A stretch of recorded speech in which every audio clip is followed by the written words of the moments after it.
Hello, আসসালামু আলাইকুম প্রিয় বন্ধুরা। এটা কি মাছটা আপনারা জানেন না হয়তো সকালে।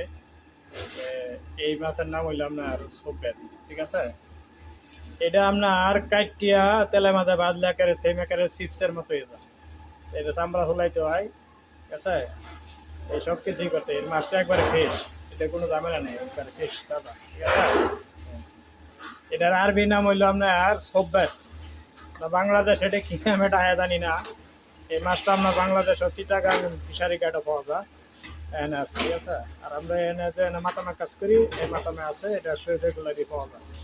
মাছটা খাইতে আপনার খুব সুস্বাদু। ঠিক আছে, এটা আপনার এই চামড়াটা চলাই দিব, চামড়াটা চলাইয়া ফেস কইরা আপনার এটা কাটতে হইব, ছোটো ছোটো করে কাটতে মাগলি তেলের মধ্যে বাজলে একবারে সেম একের চিপসের মতো হয়ে যাবে।